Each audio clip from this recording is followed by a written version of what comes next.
PSC ചെയ്തതിനോട് എനിക്കൊരു താല്പര്യമില്ലായിരുന്നു പണ്ട് തൊട്ട്. പെട്ടെന്ന് നിൽക്കുമ്പോഴാണ് ഈ റെയിൽവേന്റെ ഒരു എക്സാം വന്നത് കണ്ട്. റെയിൽവേക്ക് ഒരു പ്രത്യേകത ഉണ്ട്, നോട്ടിഫിക്കേഷൻ വന്നു കഴിഞ്ഞാൽ 4 മാസം കൊണ്ട് 6 മാസം കൊണ്ട് എക്സാം കൊടുക്കും. 1 ഇയർ കൊണ്ട് പോസ്റ്റിംഗ് കിട്ടും. അത് എഴുതി ഫസ്റ്റ് ഇയർ ക്ലിയർ ആയി. പിന്നെ എനിക്ക് തോന്നി എന്തായാലും ഫസ്റ്റ് ഇയർ ക്ലിയർ ആയല്ലോ, ഇനി ഒന്ന് ഇരുന്ന് പഠിക്കാന്ന് വിചാരിച്ച് സെക്കൻഡ് ഇയറിന് വേണ്ടി ഞാൻ 1 മാസം ലീവ് എടുത്ത് നല്ലപോലെ ഒന്ന് ഇരുന്ന് പഠിച്ചു. ശരിക്കും 1 മാസം കൊണ്ട് സെക്കൻഡ് ഇയർ പഠിച്ചെടുത്തെന്ന് വേണമെങ്കിൽ പറയാം. അങ്ങനെ വേണമെങ്കിൽ പറയാം. നമുക്ക് ആ ടിക്കറ്റ് നിന്ന് കിട്ടുന്ന വരുമാനം ഇന്ത്യൻ റെയിൽവേയെ സംബന്ധിച്ച് ഒന്നുമല്ല. അറൗണ്ട് ഒരു 2 lakh അത്ര മാത്രമേ പ്രോഫിറ്റ് തരും. അതേസമയം നമ്മളൊരു ഗുഡ്സ് ട്രെയിന് ഒരു ലോഡിംഗ് പോയിന്റിൽ നിന്ന് അൺലോഡിംഗ് പോയിന്റിൽ എത്തിച്ചു കഴിഞ്ഞാൽ 98 lakh അല്ലെങ്കിൽ 1 crore അടുത്താണ് ഇന്ത്യൻ റെയിൽവേ ചാർജ് ആയിട്ട് മാത്രം വാങ്ങുന്നത്. അപ്പോൾ ഞാൻ പാർട്ട് ടൈം ആയിട്ട് ജോലി ചെയ്യുന്ന സമയത്താണ് ഇത് പഠിച്ചെടുക്കുന്നത്. 6 മാസം നമ്മൾ സ്ട്രഗിൾ ചെയ്തതിനുള്ള റിസൾട്ട് നമുക്ക് കിട്ടുകയും ചെയ്യും. അപ്പോൾ ആ ഒരു ഫോക്കസ് നിലനിർത്തി കഴിഞ്ഞാൽ എവിടെയാണെങ്കിലും ഏത് എക്സാം ആണെങ്കിലും ക്രാക്ക് ചെയ്യാൻ പറ്റും. പിന്നെ ഒരുപാട് പേര് ചോദിച്ചൊരു ചോദ്യമാണ്, അതായത് ഇപ്പോൾ വൺസ് നമ്മളൊരു ഇന്ത്യൻ റെയിൽവേയിൽ അസിസ്റ്റന്റ് ലോക്കോ പൈലറ്റ് ആയിട്ട് അല്ലെങ്കിൽ ലോക്കോ പൈലറ്റ് ആയിട്ട് പ്രൊമോഷൻ കാര്യങ്ങളൊക്കെ ആയിട്ട് മുന്നോട്ട് പോയി. അപ്പോൾ അത് കഴിഞ്ഞാൽ നമുക്ക് പിന്നീട് വേറെ രാജ്യങ്ങളിലേക്കോ അല്ലെങ്കിൽ വേറെ ഏതെങ്കിലും ഓപ്പർച്യൂണിറ്റീസ് പിന്നെ ഒരു ലോക്കോ പൈലറ്റിന് വരുന്നുണ്ട്, അല്ലെങ്കിൽ റെയിൽവേയിൽ മാത്രം ലിമിറ്റഡ് ആയിട്ടുള്ള ഇപ്പോൾ ഒരു എഞ്ചിനീയറെ സംബന്ധിച്ചിടത്തോളം ഒരുപാട് ഓപ്ഷൻസ് ഉണ്ട്, ഒരുപാട് അവൈലബിൾ ഓപ്ഷൻസ് ഉണ്ട്. ആ ഒരു ഓപ്ഷൻസ് ശരിക്കും ലോക്കോ പൈലറ്റിന് വരുന്നില്ലേ എന്നൊരു സംശയം ചോദിച്ചു കഴിഞ്ഞാൽ, ഇപ്പോൾ ലോക്കോ പൈലറ്റിന് എന്താണെന്ന് വെച്ചാൽ ഇപ്പോൾ ഈ JE ആയിട്ട് കയറുന്നവരുണ്ട്, ലോക്കോ പൈലറ്റ് കയറുന്നവരുണ്ട്. അപ്പോൾ JE-നെക്കാട്ടിലും സാലറി എന്തുണ്ട് ലോക്കോ പൈലറ്റിന് വരുന്നുണ്ട്. അതുകൊണ്ട് ഒരിക്കലും എന്ത് ചെയ്യില്ല, ആളുകൾ വൺസ് ലോക്കോ പൈലറ്റ് കിട്ടി കഴിഞ്ഞാൽ JE-ലേക്ക് പോകുന്നവരുണ്ട് കേട്ടോ. കുറച്ച് പേരൊക്കെ ഉണ്ട്. വർക്കിന്റെ ഒരു നേച്ചർ നോക്കിയിട്ട് റൊട്ടീൻ വർക്ക് ലോഡ് ആയിരിക്കും, ഓഫീസ് വർക്ക് കിട്ടാൻ വേണ്ടി. പക്ഷേ കുറെ ആളുകൾ പോയിട്ട് തിരിച്ചു വരുന്നവരുണ്ട് സാലറി നോക്കിയിട്ട്. അപ്പോൾ ഇതിലെന്താന്ന് വെച്ചാൽ നമുക്കൊരു 5 വർഷം കഴിഞ്ഞ് കഴിഞ്ഞാൽ ലോക്കോ പൈലറ്റ് ഇവിടെ വർക്ക് എക്സ്പീരിയൻസ് ഉണ്ടെങ്കിൽ നമുക്ക് പുറത്തോട്ട് പുറം രാജ്യങ്ങളിലേക്കോ എത്തിഹാദ് റെയിൽവേ പോലുള്ള അതേപോലെ പുറത്തുള്ള കൺട്രീസിലേക്കോ നമുക്ക് എന്ത് ചെയ്യാം. പിന്നെ നമ്മൾ ഒന്നും ചെയ്തില്ലെങ്കിൽ ഓട്ടോമാറ്റിക് ആയിട്ട് വരുന്ന പ്രൊമോഷൻസ് ആണ് സീനിയർ LP. 2 വർഷം കൊണ്ട് നമ്മൾ എന്ത് ചെയ്യും,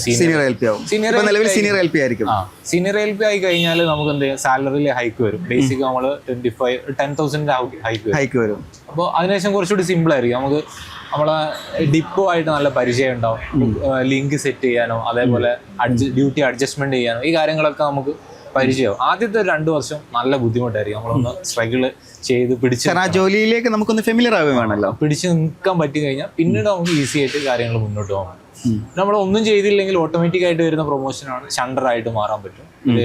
3 വർഷം 4 വർഷത്തിന് ശേഷം ചില സ്ഥലങ്ങളിൽ ഷണ്ടർ ആവാതെ തന്നെ ഡയറക്റ്റ് ലോക്കോ പൈലറ്റ് ആവാനും അവിടെ ഡിമാൻഡ് കൂടുതലാണെങ്കിൽ പെട്ടെന്ന്. ഷണ്ടർ എന്ന് പറയുമ്പോൾ നമ്മൾ യൂസേഴ്സിന് കൺഫ്യൂഷൻ ആയിരിക്കും, എന്താണ് ആ ഒരു പോസ്റ്റ്. ഷണ്ടർ എന്ന് പറയുമ്പോൾ നമുക്ക് ലൈനിൽ പോകാനുണ്ടാവില്ല, മെയിൻ ലൈൻ റണ്ണിങ് ഉണ്ടാവില്ല. ഒരു യാർഡിൽ ഒരു ബേസിക് വലിയൊരു സ്റ്റേഷനാണ്, കോഴിക്കോട് പോലെ ഒരു സ്റ്റേഷൻ ആണെങ്കിൽ അവിടെയുള്ള ഷോർട്ട് മൂവ്മെന്റ് ഉണ്ടാവും. വണ്ടി വന്ന് ലോക്കോ അറ്റാച്ച് ചെയ്യുക, ഡിറ്റാച്ച് ചെയ്യുക. ഒരു സ്റ്റേഷനിൽ തന്നെ ഫിക്സ്ഡ് ഡ്യൂട്ടി ആയിരിക്കും. ഒരു സ്റ്റേഷനിൽ തന്നെ റോസ്റ്റർ ഡ്യൂട്ടി ആയിരിക്കും. 3 ഷിഫ്റ്റ് ആയിട്ട് 8 hours 3 ഷിഫ്റ്റ്. അത് അഡ്ജസ്റ്റ് ചെയ്യും.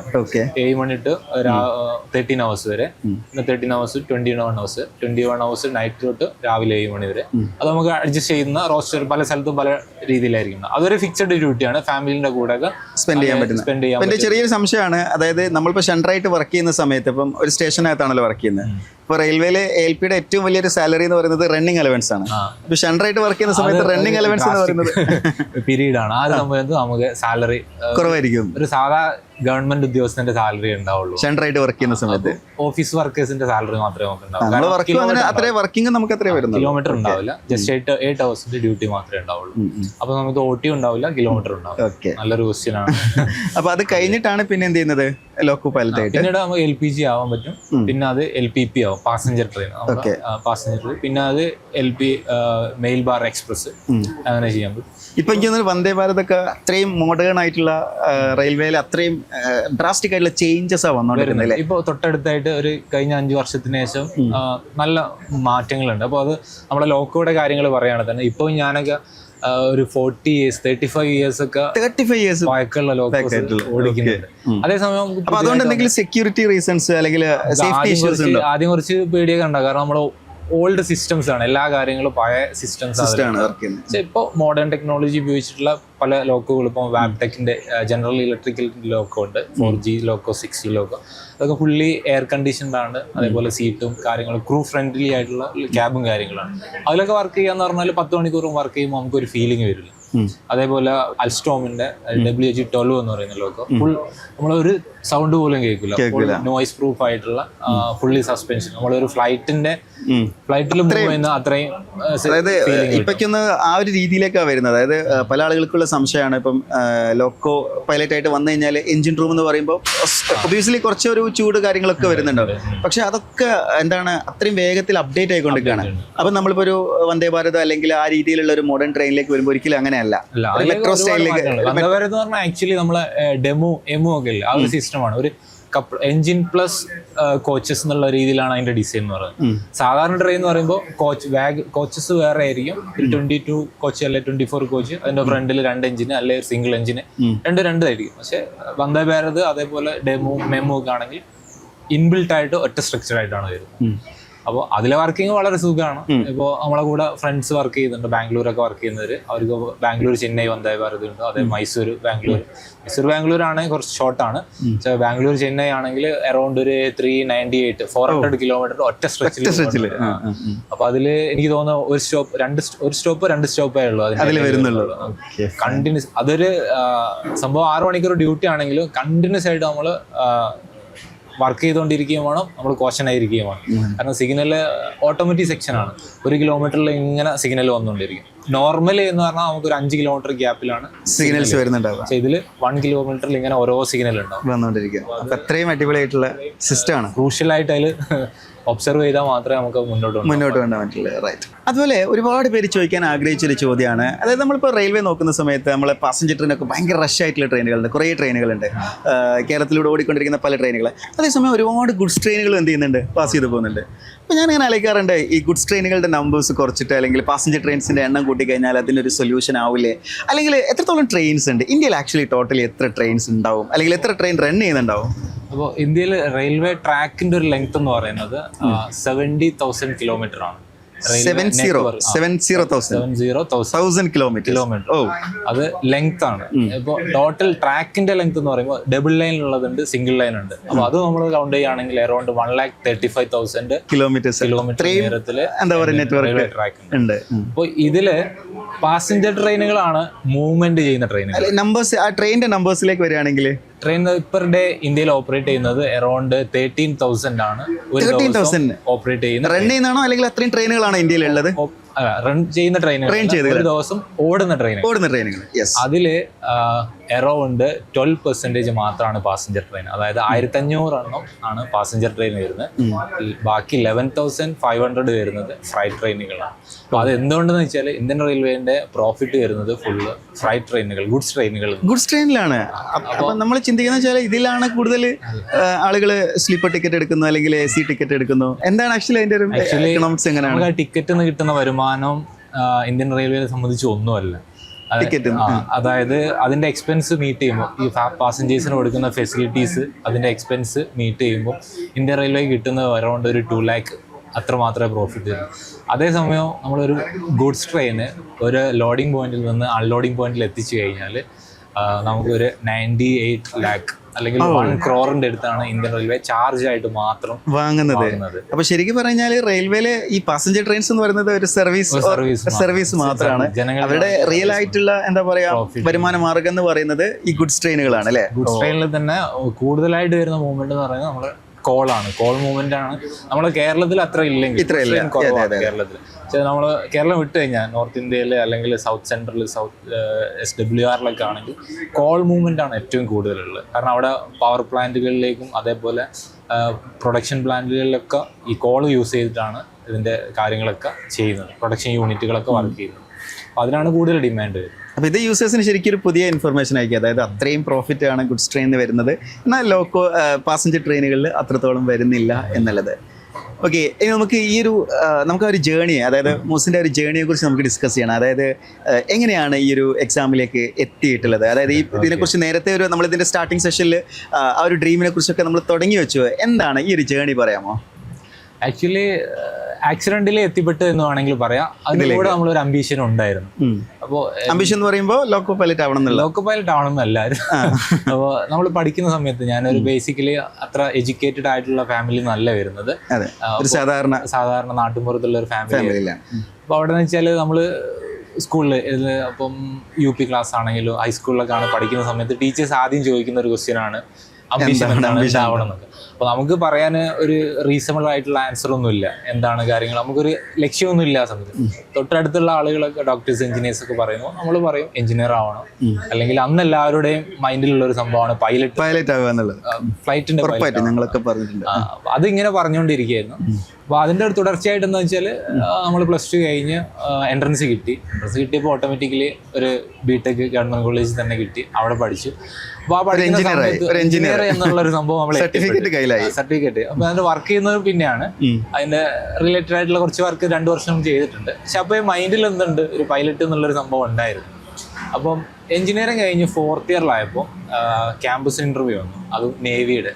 അപ്പോൾ അവർ അന്ന് പറഞ്ഞ പാക്കേജ് എന്ന് പറയുന്നത് 80,000 അതല്ലെങ്കിൽ 1 lakh ആണ് സാലറി വരുന്നത്. അപ്പോൾ ആ ക്യാമ്പസ് പ്ലേസ്മെന്റിൽ എനിക്ക് തോന്നുന്നു കോളേജിൽ ഒരു 250 പേരിൽ 4 പേരെ സെലക്ട് ചെയ്തു. അതിൽ വൺസ് ഞാൻ ക്രാക്ക് ചെയ്തു.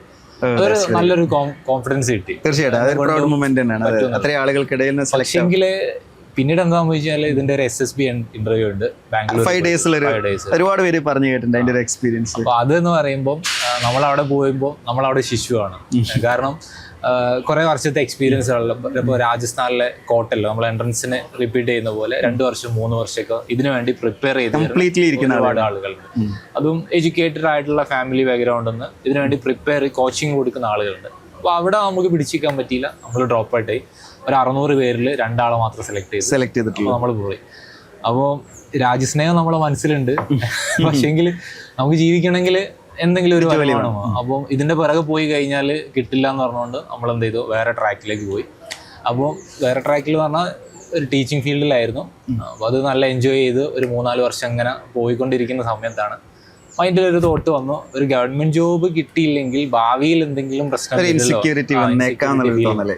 അപ്പോൾ ഏജ് നോക്കുമ്പോൾ ആ ഒരു ഏജ് എത്തുന്നുണ്ട്, 25 ആയി. ഇനിയും കിട്ടിയില്ലെങ്കിൽ ഞാൻ എത്തിപ്പിടിക്കാൻ പറ്റാത്ത എംപ്ലോയ്മെന്റ് എക്സ്ചേഞ്ചിൽ വെറുതെ ഒരു ഫ്രണ്ടിന് കൂടെ പോയപ്പോൾ അയാൾ ചോദിച്ചാണ് എന്താണ് ജോലി, എവിടെ എത്തിയില്ലെന്ന് ചോദിച്ചപ്പോൾ ഇനി എപ്പോഴാണ് നീ ജോലി പിടിക്കുന്നത് നോക്കിയപ്പോൾ അതൊരു ക്ലിക്കായി. അങ്ങനെ ഏതെങ്കിലും ഒരു എക്സാം എഴുതണം എന്നുള്ള രീതിയിൽ എനിക്ക് കേരള PSC എഴുതുന്നതിനോട് എനിക്കൊരു താല്പര്യമില്ലായിരുന്നു പണ്ട് തൊട്ട്. അപ്പോൾ പെട്ടെന്ന് നിൽക്കുമ്പോഴാണ് ഈ റെയിൽവേന്റെ ഒരു എക്സാം വന്നത് കണ്ട് പെട്ടെന്ന് അപ്ലൈ ചെയ്ത് റെയിൽവേക്ക് ഒരു പ്രത്യേകത ഉണ്ട്, നോട്ടിഫിക്കേഷൻ വന്നു കഴിഞ്ഞാൽ 4 മാസം കൊണ്ട് 6 മാസം കൊണ്ട് എക്സാം വിളിക്കും, 1 year കൊണ്ട് പോസ്റ്റിംഗ് കിട്ടും. അതൊരു നല്ലൊരു കാര്യമായിട്ട് കേരള PSC ആണെങ്കിൽ 4 വർഷം 5 വർഷം നമ്മൾ എടുക്കും ഒരു പോസ്റ്റിംഗ് കിട്ടണമെങ്കിൽ, റാങ്ക് ലിസ്റ്റിൽ സ്പീഡായിട്ട്. അപ്പൊ അതുകൊണ്ട് അത് എഴുതി ഫസ്റ്റ് ഇയർ ക്ലിയർ ആയപ്പോൾ പിന്നെ എനിക്ക് തോന്നി എന്തായാലും ഫസ്റ്റ് ഇയർ ക്ലിയർ ആയല്ലോ, ഇനി ഒന്ന് ഇരുന്ന് പഠിക്കാന്ന് വിചാരിച്ച് സെക്കൻഡ് ഇയറിന് വേണ്ടി ഞാൻ 1 മാസം ലീവ് എടുത്ത് നല്ലപോലെ ഒന്ന് ഇരുന്ന് പഠിച്ചു. അതൊരു ബെനിഫിറ്റ് ഉണ്ടായി, 1 മാസം ഇരുന്ന് പഠിച്ചു. ശരിക്കും 1 മാസം കൊണ്ട് സെക്കൻഡ് ഇയർ പഠിച്ചെടുത്തെന്ന് അങ്ങനെ വേണമെങ്കിൽ പറയാം. കാരണം ചെറിയൊരു ടച്ച് ഉണ്ട്, നമുക്ക് ടച്ച് നമ്മളെ കയ്യിലുണ്ട്, പോളിഷ് ചെയ്തെടുത്ത്. അപ്പം 1 month പ്രിപ്പറേഷനിൽ എന്ത് സെക്കൻഡ് ഇയർ ക്ലിയർ ആയ ലോക്കോ പൈലറ്റിന് ഒരു എക്സാം കൂടി ഉണ്ട്, സൈക്കോമെട്രി. അപ്പൊ അതാണ് നമുക്കൊരു എക്സ്പീരിയൻസ് ഇല്ലാത്തത്. ബാക്കിയൊക്കെ നമുക്ക് എന്ത് ചെയ്യാം. അന്ന് വേറൊരു കാര്യമുണ്ട്, നമ്മളെ കേരളത്തിലെ യൂട്യൂബ് ചാനൽ മലയാളത്തിലൊന്നും ഒരു ചാനൽ ഇതിനെ കുറിച്ചുള്ള അവയർനെസ് കൊടുക്കുന്നത്. ഞാനത് നോക്കുമ്പോൾ ഹിന്ദി ചാനലുകളിൽ എനിക്ക് ഹിന്ദി കുറച്ച് അറിയാം, ഹിന്ദി എഴുതാനൊന്നും അറിയില്ലെങ്കിലും ഹിന്ദി കേട്ടാൽ മനസ്സിലാവും, സിനിമ ഒക്കെ കണ്ടു. അതുകൊണ്ട് എന്ത് ചെയ്തു, ഹിന്ദി ചാനൽ നോക്കിയിട്ട് ഒരുപാട് ഞാൻ പഠിച്ച് ഒരു സെറ്റപ്പ് ആക്കി സിലബസ് ഒരു ഐഡിയ ഒക്കെ ഉണ്ടാക്കിയെടുത്ത് അങ്ങനെയാണ് ഒന്ന് പഠിച്ചെടുത്തത്. അതുപോലെ ഉപകാരപ്പെട്ട 1-2 ആപ്പുകളുണ്ട്, അതായത് നമ്മൾ മോക്ക് ടെസ്റ്റ് ചെയ്താൻ വേണ്ടിയിട്ട്. അത് നല്ലൊരു ഇമ്പോർട്ടന്റ് ആണ്. മോക്ക് ടെസ്റ്റ് ഭയങ്കര ഇമ്പോർട്ടന്റ്. ഏതൊരു എക്സാം ആണ് നമുക്ക് എക്സാം പെട്ടെന്ന് ക്രാക്ക് ചെയ്യാൻ പറ്റും, നമ്മളെ പൊസിഷൻ എന്താണെന്ന് പറയാൻ പറ്റും, അതേപോലെ നമുക്ക് അപ്ഗ്രേഡ് ചെയ്യാനും പറ്റും, എന്തൊക്കെ ചെയ്യണം. ശരിക്കും ഭയങ്കര അഡ്വാൻറ്റേജ് ആണ് മോക്ക് ടെസ്റ്റുകൾ. മോക്ക് ടെസ്റ്റ് ആണ് ഇതിന്റെ നമ്മളെ എക്സ്പീരിയൻസ് ആണ്, എക്സാമിന് ഒരു എക്സ്പീരിയൻസ് ആണ് എന്റെ മോക്ക് ടെസ്റ്റ് എന്ന് പറയുന്നത്. അപ്പൊ അങ്ങനെ സെക്കൻഡ് ഇയർ ക്ലിയർ ആയപ്പോൾ തേർഡ് ഇയർ എന്തായാലും ക്ലിയർ ചെയ്യണമല്ലോ, നമ്മളൊരു അഭിമാന പ്രശ്നമായല്ലോ. അപ്പോൾ പിന്നെ ഇതിന് വേണ്ടിയിട്ട് ഒരു ആപ്പ് ഡൗൺലോഡ് ചെയ്ത സൈക്കോമെട്രി ആ പാറ്റേൺ അങ്ങ് പഠിച്ചെടുത്തു. ഒരു 5-6 പാറ്റേൺ ആണല്ലോ, 5 ബാറ്ററീസ്.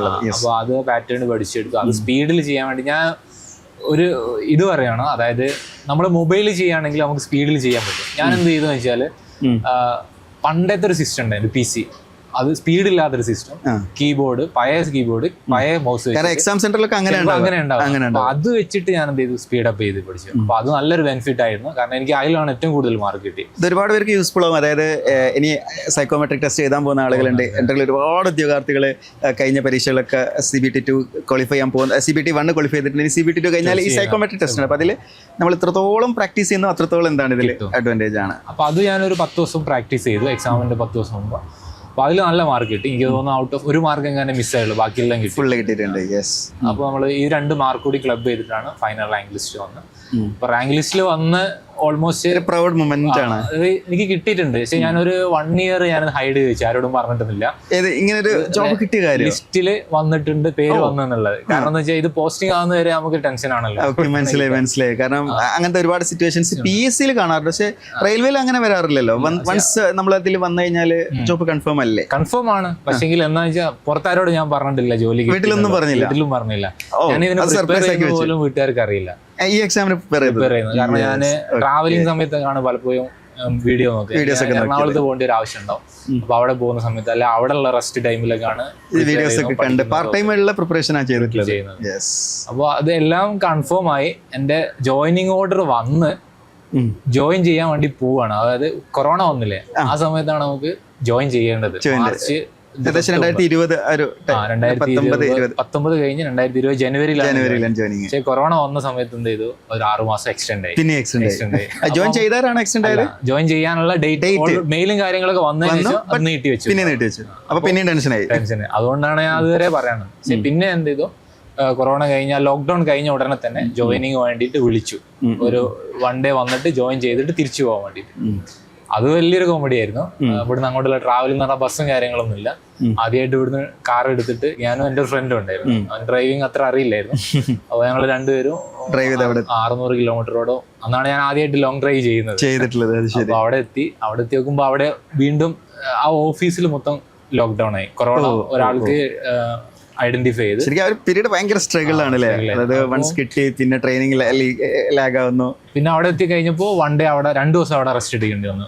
തിരിച്ച് അന്ന് തന്നെ ജോയിൻ ചെയ്ത് റിട്ടേൺ വരാന്നുള്ളായിരുന്നു. പക്ഷെ അവിടെ 2 ദിവസം റെസ്റ്റ് എടുത്ത് പിന്നെ ജോയിനിങ് കഴിഞ്ഞ് വീണ്ടും നാട്ടിലേക്ക് വിട്ട്. നാട്ടിൽ വന്ന് അപ്പോൾ ആ സമയത്ത് നമ്മളെ ഇതുണ്ടല്ലോ ക്വാറന്റൈൻ പീരീഡ്, 15-30 ദിവസം ക്വാറന്റൈനിൽ ഒരു മാസം. ആ സമയത്ത് നല്ല എൻജോയ് ചെയ്ത്. കാരണം ജോലി കിട്ടി കഴിഞ്ഞാൽ ജോയിൻ ചെയ്ത് സേഫ് ആയി കഴിഞ്ഞാൽ എല്ലാവരും ആ സമയത്ത് ടെൻഷൻ അടിക്കുന്ന സമയമാണ്. അപ്പോൾ നമുക്കൊരു ഹാപ്പി മൊമെന്റ് ആയിരുന്നു ആ സമയത്ത്. ഡെഫിനറ്റ്ലി. അപ്പോൾ ആ ഒരു ഡ്രീം അച്ചീവ് ചെയ്ത ആ ഒരു സ്പെഷ്യൽ മൊമെന്റ് എന്ന് പറയുന്നത് നമ്മുടെ ലൈഫിലെ എല്ലാവരും ഒരു ടേണിംഗ് പോയിന്റ് ആയിരിക്കും.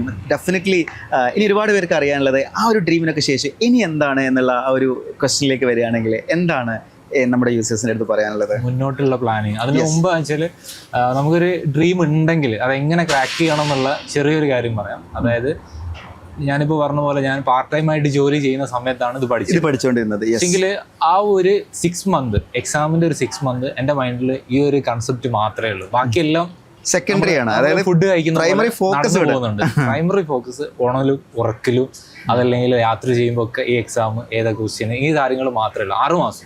6 മാസം നമ്മൾ സ്ട്രഗിൾ ചെയ്തതിനുള്ള റിസൾട്ട് നമുക്ക് കിട്ടുകയും ചെയ്യും. അപ്പോൾ ആ ഒരു ഫോക്കസ് നിലനിർത്തി കഴിഞ്ഞാൽ നിങ്ങൾക്ക് എവിടെയാണെങ്കിലും ഏത് എക്സാം ആണെങ്കിലും ക്രാക്ക് ചെയ്യാൻ പറ്റും. അതാണ് ഇതിൽ ഏറ്റവും ഹൈലൈറ്റ് ചെയ്ത പോയിന്റ്. അതാണ് ഫോക്കസ്. അല്ലെങ്കിൽ മറ്റൊരു രീതിയിൽ പറയുകയാണെങ്കിൽ ആ ഒരു കൺസിസ്റ്റൻസിയാണ്. അതായത് നമ്മൾ 6 മന്തിന് ഇടയിൽ ചിലപ്പോൾ നമുക്ക് പലതരത്തിലുള്ള ഡൈവേർഷൻസ് വന്നേക്കാം. പക്ഷെ ആ ഒരു കൺസിസ്റ്റൻസിയും ഫോക്കസും ഉണ്ടെങ്കിൽ നമ്മളത് നേടുക തന്നെ ചെയ്യും. ഒരിക്കലും പ്രോബ്ലംസ് വരാം, പല രീതിയിലുള്ള ഇഷ്യൂസ് വരാം. പക്ഷെ അതൊക്കെ നമ്മളൊരു സൈഡാക്കി വെക്കുക. മെയിൻ കോഴ്സ് ആയിട്ട് ഏത് എക്സാം ആണെങ്കിലും അങ്ങനെയാണല്ലേ? ആ ഒരു മൊമെന്റ് നമ്മൾ അല്ലെങ്കിൽ ആ ഒരു രീതിയിലേക്ക് നമ്മൾ എത്തിക്കഴിഞ്ഞാൽ പിന്നെ ഒരിക്കലും നമുക്ക് എന്ത് ചെയ്യേണ്ടി വരില്ല, നമുക്കൊരു റിഗ്രറ്റ് അവിടെ ഉണ്ടാവില്ല. നമ്മളൊരു റിലാക്സ്ഡ് ആയി വൺസ് നമ്മൾ ജോയിൻ ചെയ്ത് കഴിഞ്ഞാൽ പിന്നെ നമ്മൾ പുറത്താക്കാൻ കഴിയില്ല. എന്തെങ്കിലും മാൽ പ്രാക്ടീസിലൂടെ പുറത്താക്കുക എന്നല്ലാതെ എടുത്തെറിയാൻ പറ്റില്ല. നമ്മളെ പ്രൈവറ്റ് ജോലിയെ പോലെ എടുത്ത് കളയാൻ പറ്റില്ല. ഇനി ഭാവി പ്രാക്ടീസ് എന്ന് പറയുമ്പോൾ നമ്മൾ എൻ്റെ ഒരു ഇതാണ്, ഏതൊരു സ്ഥലത്തും ഞാൻ ഒരു 3 വർഷം 4 വർഷമാണ് നിൽക്കാറുള്ളത്. അത് കഴിഞ്ഞാൽ അപ്ഗ്രേഡ് ചെയ്യണം. നമ്മൾ ഓട്ടോമാറ്റിക് അപ്ഗ്രേഡ് ചെയ്തില്ലെങ്കിൽ നമ്മൾ എന്ത് ചെയ്യും, ബാക്കിലായി പോകും. അപ്പോൾ കുറച്ച് പ്ലാനിങ്ങളൊക്കെ ഉണ്ട് മുന്നോട്ടുള്ള. ഇപ്പൊ റിവീൽ ചെയ്യുന്നില്ല, അത് നമുക്ക് പിന്നീട് അച്ചീവ് ചെയ്തതിനു ശേഷം തീർച്ചയായിട്ടും. അപ്പോൾ വളരെ ഇൻഫോർമേറ്റീവ് ആയിട്ടുള്ള ഒരു ടോക്കാണ് നമ്മൾ ഇന്ന് ഉണ്ടായിട്ടുള്ളത്. മുസിൻ നമ്മളുമായിട്ട് ഷെയർ ചെയ്തിട്ടുള്ളത്. കാരണം ആ ഒരു ഡ്രീം അച്ചീവ് ചെയ്ത് ഇനിയും ഒരുപാട് ഫ്യൂച്ചർ പ്ലാൻസുകളൊക്കെ ഉള്ള മുസിൻ്റെ ആ ഡ്രീമൊക്കെ ഇനിയും അതേപോലെ തന്നെ അച്ചീവ് ചെയ്യാൻ പറ്റട്ടെ എന്ന് ആശംസിക്കുകയാണ്. അതേപോലെ തന്നെ ഇതേപോലെ ഒരു ഗവൺമെൻറ് സെക്ടർ ജോബിലേക്ക് എത്താൻ ആഗ്രഹിക്കുന്ന മുഴുവൻ ആളുകൾക്കും ഈ ഒരു വീഡിയോയിൽ ഒരുപാട് കാര്യങ്ങളുണ്ട്. നിങ്ങൾ ഈ വീഡിയോ പൂർണ്ണമായിട്ടും കാണാൻ നിങ്ങളുടെ ലൈഫിൽ എന്തെങ്കിലും ഒരു ടേണിംഗ് പോയിന്റ് വരുത്താൻ ഈ ഒരു വീഡിയോയിലൂടെ മുസിൻ്റെ അഭിപ്രായങ്ങൾ നിങ്ങളെ സ്വാധീനിക്കുന്നുള്ള കാര്യത്തിൽ 100% ഉറപ്പാണ്. ഒരു കൃത്യമായിട്ടുള്ള ഒരു വിഷനും നല്ലൊരു ഫോക്കസും ഉണ്ടെങ്കിൽ, പിന്നെ ഞാൻ നേരത്തെ പറഞ്ഞ പോലെ ആ ഒരു കൺസിസ്റ്റൻസി ഉണ്ടെങ്കിൽ നിങ്ങൾ ആഗ്രഹിച്ച സർക്കാർ ജോലിയിലേക്ക് ഒരു സേഫ് സെക്യൂർഡ് ജോബിലേക്ക് നിങ്ങൾക്ക് എത്താൻ പറ്റും എന്നുള്ളതാണ്. അപ്പോൾ ഞാൻ ഈ ഒരു സെഷനിൽ ഇത്രയധികം ഇൻഫോർമേറ്റീവായിട്ട് നമ്മളോട് ഇൻട്രാക്ട് ചെയ്തിട്ടുള്ള മുസിന് പ്രത്യേകമായിട്ടുള്ള നന്ദി പറയാണ്. Thank you Muhsin. Thank you for the session. Welcome.